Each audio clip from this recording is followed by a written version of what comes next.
So I'm back again on the Vault Clan channel, and I know it's me again, but this gameplay in the background is a solo triple MOAB. The gameplay is by Vault Realized, linked in the description as always, and that is a hell of a way to start the game off. Look at that. I mean, solo triple MOABs, I would think one of the more impressive gameplays, in MW3 in my opinion. I mean, I do really enjoy the solo gameplays. I'm not really a support kind of guy for MW3. I mean, the way the spawns work and everything and how it's specialist. I mean, yes, it shows a hell of a lot of kills and that's definitely still impressive. Just for me personally, I feel that MW3 should be a more solo game, which is why I do like the triple MOABs. And then when it comes to Black Ops 2, I think you could do either or, and then Ghost is pretty much just Ghost support. That's just my opinion. And back in the day, it was kind of the stamp that proved you a really good pump stomper. And it still is now. Still, solo triple MOABs are still very difficult to get. And I know we all tried to go for the solo triple MOAB back in the day, and I definitely tried for it. I died one off too many times, two off more than I can count. It's just, I got close so many times and I failed so many times, and that's something that I didn't have. I didn't have the clutch factor. I couldn't clutch up. I always choked every single time I got close to the gameplay, and that annoyed me, and that's why I couldn't really, be a really successful gameplay guy. That's why I did the other side of gaming videos. But anyway, what I wanted to talk about was that kind of significant stamp, because in each individual Call of Duty game, there's kind of that stamp that proves that you're a really good player, pub stomper anyway. And I want you guys to leave in the comment section below what that stamp is for each individual Call of Duty game, because I'm going to run through each of the different Call of Duties and talk a little bit about it and say what I believe is the stamp, that once it goes down, once you get that gameplay, you're known for being a really good pub stomper.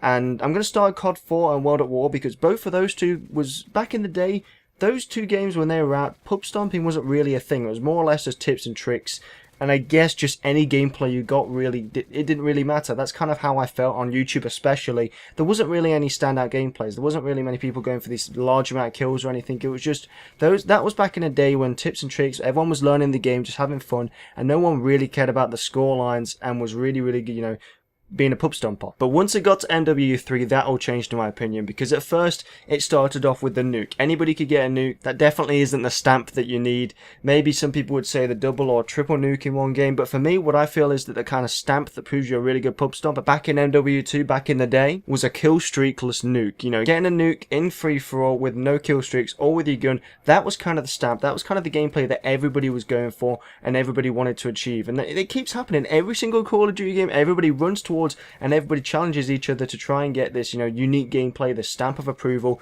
just that gameplay, the gameplay. And that's what I feel in MW2 was. It was kind of that kill streakless nuke in free-for-all. And then the next game, Black Ops 1, there was a few different ways. I really enjoyed going for the rank ones, the weekly leaderboard, when you play domination, if the beginning of the week, when it resets on Monday or Tuesday, I believe, you could get a really high score per minute and become rank 1 in the world for, that week, which was a lot of fun to go for. And I'm surprised they actually didn't bring that back for any other Call of Duties. But the stamp for Black Ops 1, opinion, was just 100 plus. You get 100 plus kills, that's what it was. That's kind of really when the score lines really got involved, when people wanted to put the kills in the titles, the deaths, and they were going for high KDs, high amount of kills. That's kind of when that craze came in, and everybody was going for 100 plus kills, and that's definitely the stamp for Black Ops 1, getting those high kills. And then we jumped to MW3, which I've already said is the solo triple MOAB, hands down the gameplay that everybody went for, and is still trying to go for, because it's quite difficult to achieve, and it's a lot of fun to go for, and it's definitely still very unique in my opinion. Then we go to Black Ops 2, and I feel that is the 200 plus kills, whether it's solo support, it doesn't really matter. Pub stomping was such a big thing at the end of MW3.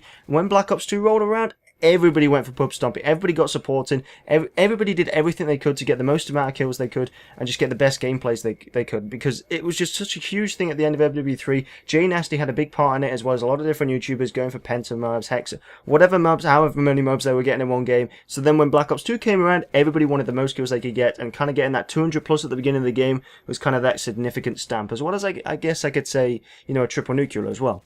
And then we get to Call of Duty Ghosts, where it kind of, turns around, because I'm not really sure what the stamp is for Call of Duty Ghosts. And, we could say Chemstrike, double, triple, but everybody pub stomped at the beginning of Call of Duty Ghosts, got the most amount of kills, the most amount of chems they could, and now I don't really know what the stamp is. You guys can leave that down in the comment section below. I feel that Call of Duty Ghosts has reverted back to COD 4 and World at War, where there isn't really a stamp. Everyone's just playing it if they want to play it. So that's the end of the video. Make sure to leave in the comment section below what you guys feel that the stamp is for each of the Call of Duties, and definitely for Call of Duty Ghosts, because I still feel that it doesn't really have a stamp. There isn't really that kind of gameplay that stands out from the rest that everybody charged to get. I mean, maybe at the beginning of the game for the first month, but it didn't really last. So you guys can let me know in the comment section below. But that's the video. Make sure to check out the guy that got this gameplay linked in the description. I'll see you guys later.